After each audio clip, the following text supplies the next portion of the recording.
Bom, aqui a gente está vendo a catarata, é uma N2 com uma midríase média.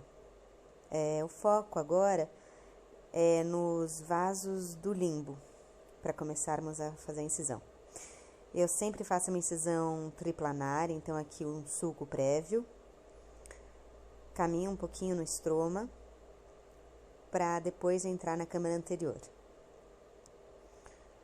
Uma vez feito isso, eu tento aumentar um pouquinho essa midríase, colocando adrenalina intracameral.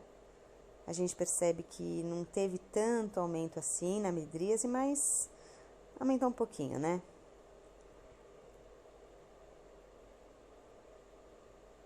Tentando mais um pouquinho.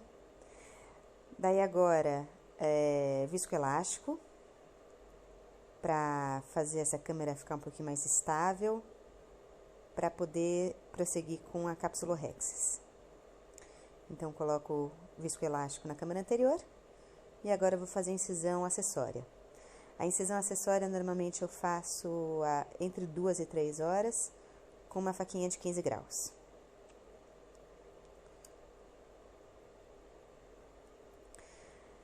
Aí, com a Inamura, eu costumo fazer uma capsulorhexis de mais ou menos 5 milímetros, central, circular e contínua, tentar fazer, né?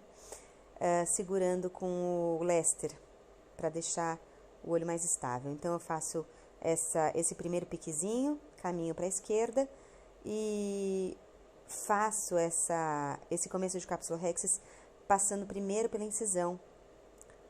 E eu tento fazer bem na base pupilar, já que é uma midríase médio para pobre, né? Então, eu quero tentar fazer com que minha capsulorhexis seja o mais ampla possível, dentro dos meus parâmetros de segurança, para ela não correr para trás da íris. Nesse momento, eu tento tirar um pouquinho, né, do metil, para fazer justamente a hidrodissecção, sem ter um aumento muito grande de pressão na posterior. Além da hidrodissecção, também faço hidrodelineamento para tentar tanto separar o córtex da estrutura do epinúcleo e do núcleo e fazer a divisão do núcleo também, né? Fazer a hidrodissecção e o hidrodelineamento com o BSS. Preenchi mais um pouquinho com o viscoelástico e agora eu vou ver se está rodando o núcleo ou não. Né, sendo a catarata uma cirurgia muito passo dependente, a gente precisa ter certeza que um passo foi bem feito e concretizado de maneira com sucesso, para que a gente possa passar para o próximo. Então, eu vi que está rodando de um lado, do outro, esse núcleo está solto, e isso vai me facilitar na facoemulsificação dele. Então, eu entro com o chopper pela incisão acessória, e com a caneta eu prossigo para fazer um facoshop. Então, primeiro eu faço uma limpezinha desse material anterior e cravo com a caneta e caminho com o chopper para tentar fazer essa primeira quebra. Feita essa primeira quebra, prossigo para tentar comer o resto dessa primeira metade, também dividindo em outra metade, e tentar ganhar um pouco de espaço, né? Sendo uma midríase média, quanto mais espaço eu conseguir ganhar, melhor é. Então, aqui, pronto, consegui comer esse primeiro pedacinho, a gente já respira um pouquinho mais tranquilo. E vou prosseguir para comer o resto. Venho com a caneta, quebro com o chopper, atrás do núcleo, e vou fazendo isso de um jeito controlado e tranquilo, rodando, posicionando o núcleo na frente da minha caneta e quebrando com o chopper. Então, onde ainda tem núcleo, quebro com o chopper, como com a caneta. Uma vez que terminei o núcleo, passo para epinúcleo. Então, aqui ainda tem o epi, que vem também com facilidade, porque foi efetiva o hidrodissecção, hidrodelineamento e rodar, né? Esses passos foram bem feitos, então os passos seguintes também são um pouco mais fáceis. Então, agora sobrou o córtex. Eu costumo fazer a retirada do córtex com bimanual. Então, em uma mão eu uso a aspiração e em outra mão eu uso a irrigação. Isso me facilita acesso aos 360 graus da cápsula Rhexis, né? Então, quando fica um pouquinho mais inacessível, eu só troco a mão. Então, nesse momento, eu tô trocando os caninhos da caneta de faco para bimanual, para aspiração e para irrigação, e assim prosseguir para os próximos passos. Normalmente, a cânula de irrigação é um pouco mais grossa do que de aspiração, então eu entro primeiro com a aspiração na minha mão esquerda, que é a incisão acessória, e isso posteriormente me facilita entrar com a irrigação.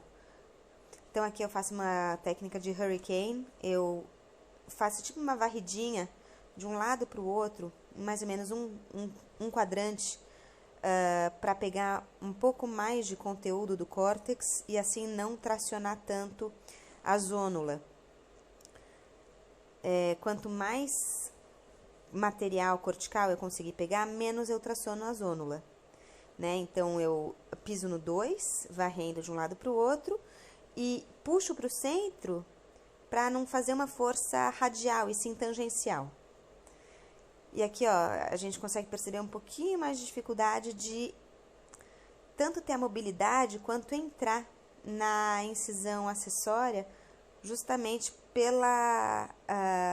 pelo diâmetro da cânula de irrigação. Então, aqui eu vou tentar novamente a cânula de irrigação entrando na mão esquerda, na incisão acessória, né, na para, e aqui na principal, com a luvinha, a aspiração. Então, eu vou aonde ainda estava faltando. E pronto. Tiramos o resto de córtex.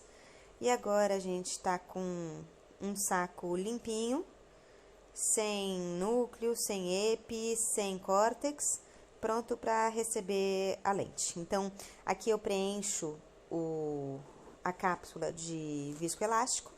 Eu gosto sempre de ampliar um pouquinho a minha incisão para evitar que no momento que eu entre com a Lil, esgarce muito e depois eu fique com o Seidel. Então, eu dou só uma abridinha assim, normalmente minha incisão fica com 2.4, 2.5. Seguro agora com o Lester e entro com o cartucho e a Lil, sempre observando bastante bem a entrada da Lil dentro do saco capsular para que a gente tenha certeza de que está no lugarzinho certo. Então, aqui a gente consegue ver que tá bonitinho dentro do saco. Então, por mais que tenha sido uma cirurgia feita numa midríase média, não apresentou tanta dificuldade. Então, agora eu tiro um pouquinho do metil, só pressionando a incisão, e agora com a aspiração eu dou uma passeadinha em cima da íris para evitar bloquear trabeculado, se sobrar algum metil, dou umas batidinhas na Lil para que aquele metil que está embaixo da Lil saia. Ó, viu como é um pouquinho mais difícil de tirar a cânula de irrigação da para? Porque é mais justo, né? Daí agora eu sempre faço um edeminha das minhas incisões para ter certeza de que não vai ter Seidel. E depois do edema da incisão eu sempre coloco um antibiótico intracameral, visando diminuir taxa de Indolf, né? Então, aqui um edema estromal das duas incisões. E pronto. Uma catarata menos no mundo.